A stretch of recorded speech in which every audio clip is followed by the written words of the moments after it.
Olá!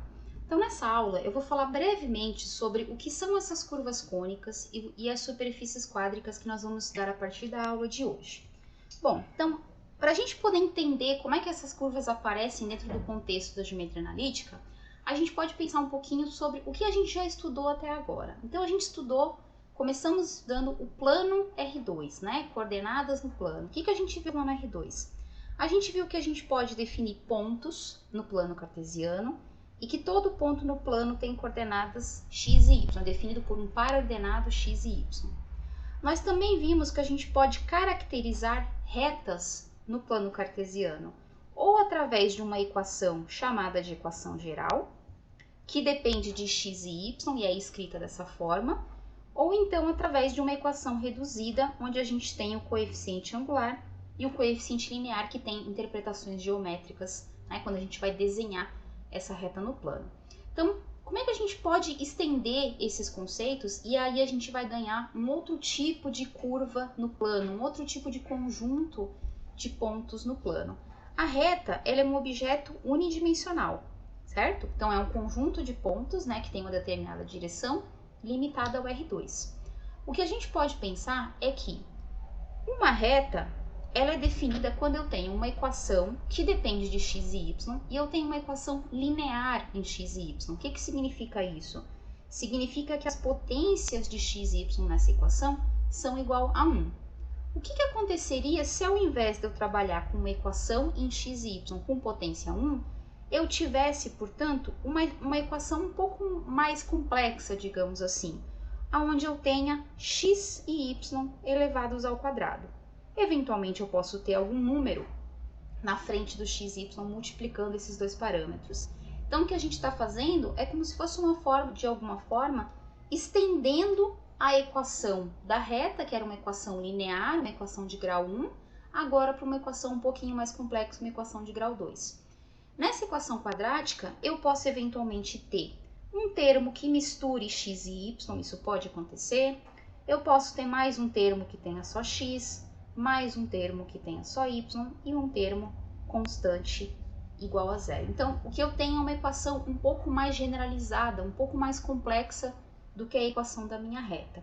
Quando eu analiso as curvas obtidas por esse tipo de equação no plano, então, as curvas que eu tenho achando os pontos que satisfazem essa equação e o desenho, digamos assim, que esses pontos fazem no plano, eu obtenho justamente as minhas curvas cônicas. Então, as curvas cônicas, o que elas são? Elas são conjuntos de pontos que satisfazem equações quadráticas. Toda equação desse jeito vai gerar alguma curva cônica? Depende. Vai depender dos valores de A, B, C, D, E e F, ou seja, vai depender dos coeficientes dessa equação. Em geral, a gente está interessado em estudar, vocês, certinho? Algumas curvas específicas, que são justamente essas curvas cônicas. Quais são as curvas, então, que a gente vai focar um pouco mais nessa parte da nossa matéria? Em 4 curvas específicas no plano cartesiano. Essas curvas são a circunferência, as parábolas, as elipses e as hipérboles, que é uma curvinha assim formada por duas folhas, certo? Então, essa primeira curva a gente chama de circunferência.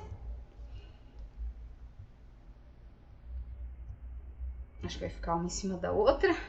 Essa aqui a gente chama de parábola.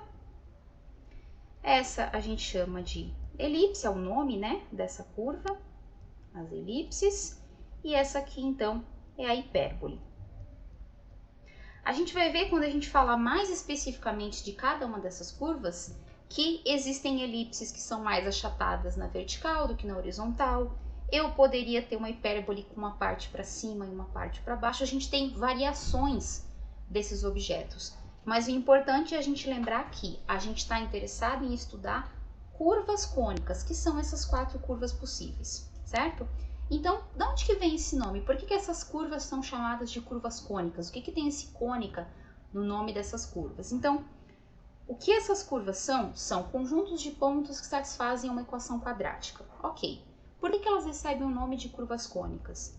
Porque essas curvas, esses conjuntos de pontos, são obtidos justamente quando eu faço a interseção de um cone com um plano, de um cone, né, no espaço com um plano também espacial. Então, por exemplo, se eu pegar o meu cone, começando da esquerda para a direita, se eu pegar o meu cone e cortar esse cone por um plano que seja paralelo ao eixo, a geratriz do cone, na verdade, a curva que eu obtenho é essa curva que a gente chama de parábola. Então, se eu cortar o meu cone por um plano paralelo à geratriz, eu tenho a minha parábola. Se eu cortar o meu cone por um plano que é paralelo à base desse cone, digamos assim, eu obtenho a curva chamada de circunferência. Se eu inclinar um pouquinho esse meu plano, eu obtenho a curva chamada de elipse.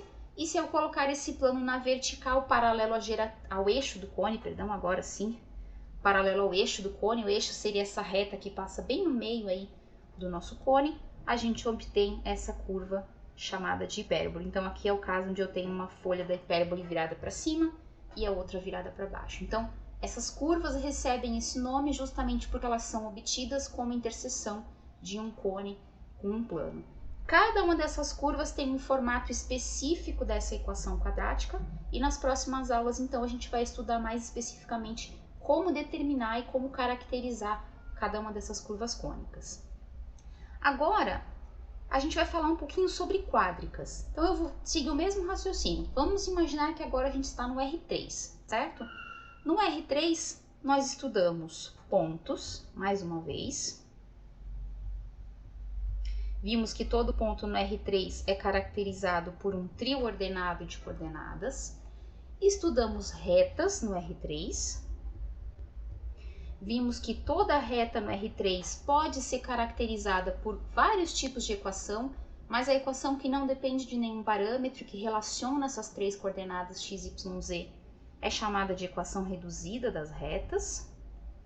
Então aqui eu estou escrevendo o caso onde a gente tem uma equação reduzida em função da variável x, então com x eu obtenho o valor de y e de z.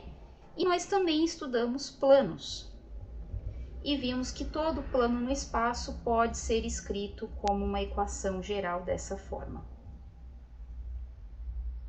Certo? Então agora eu tenho uma equação com três variáveis, afinal de contas eu estou no espaço e no plano os pontos precisam de três coordenadas. Então, seguindo esse mesmo raciocínio, eu poderia generalizar justamente essa equação linear. Mais uma vez, eu tenho uma equação linear, as variáveis são x, y, z elevadas na potência 1, então eu poderia estender essa equação e agora trabalhar com x ao quadrado, y ao quadrado e z ao quadrado. Então eu tenho uma equação um pouco mais complexa. Eu poderia ter nessa equação um termo que envolvesse x e y, um termo que envolvesse x e z multiplicado por um certo número, um termo que envolvesse y e z. Então, esses termos são chamados de termos cruzados. Eu poderia ter também um termo que envolve só x, um termo que envolve só y, estou tentando seguir as letrinhas ali, um termo que envolve só z e mais um valor constante igual a zero. Então, a generalização dessa equação do plano, ou melhor, a extensão dessa equação linear, seria agora uma equação de segundo grau. E aí, da mesma forma, o que a gente tem é essa equação de segundo grau, né? Essa equação de grau 2 no espaço que envolve as variáveis x, y, z, caracteriza para a gente agora um objeto no espaço, assim como o plano era um objeto no espaço. E esses objetos no espaço são o que a gente chama de superfícies quádricas. Da mesma forma, toda a equação do segundo grau em x, y, z vai gerar uma superfície? Nem sempre. Depende mais uma vez dos valores desses parâmetros a, b e c, desses coeficientes, na verdade, d, e, f, g, h, i e j, que são números reais que podem assumir qualquer valor real, fracionário, irracional, decimal, certo? Mas para algumas combinações desses valores de A, B e C, desses coeficientes, eu tenho superfícies diferentes. Como eu tenho três variáveis agora, eu tenho mais combinações do que antes, quando eu estava só com x e y e tinha só 4 curvas cônicas. Então, quais são as superfícies quádricas que nós vamos estudar aqui na nossa disciplina? Bom, então, tem uma equação que envolve agora x, y, z, até na potência 2, e eu tenho diferentes superfícies quádricas dependendo da combinação que eu tiver desses valores, desses coeficientes a, b, c, d, nanana, até o j, certo? Então, aqui na figura, eu tentei ilustrar algumas das superfícies quádricas mais importantes, digamos assim, que a gente vai trabalhar. Então, aqui a gente tem o elipsoide, um hiperboloide parabólico, uma cela, também conhecido como cela, paraboloides, cones, hiperboloides de 2 folhas e hiperboloides de 1 folha. Dentro desse caso do elipsoide, a gente também enquadra a nossa esfera, certo? Então aqui não está no desenho, mas incluído aí dentro do caso das curvas cônicas, a gente tem talvez uma das mais importantes, que são as esferas, certo? Então esses objetos, né, tridimensionais, casquinha, na verdade. Deixa eu só fazer aqui que ficou meio feio. Depois eu faço bonitinho a minha esfera para ficar nas notas de aula de vocês. Então esse é o nosso foco aqui nessa nossa última unidade. Falar um pouquinho sobre essas curvas cônicas e a partir do conhecimento das curvas cônicas, circunferência, parábola, elipse e hipérbole, estender, como se fosse estender essas curvas para o espaço e obter então as nossas superfícies quádricas. Essas superfícies são muito importantes quando a gente está trabalhando em cálculo 2, com funções de várias variáveis e integrais múltiplas. Por isso que é importante que vocês saibam identificar e representar essas superfícies e essas curvas no espaço. Até a nossa próxima aula.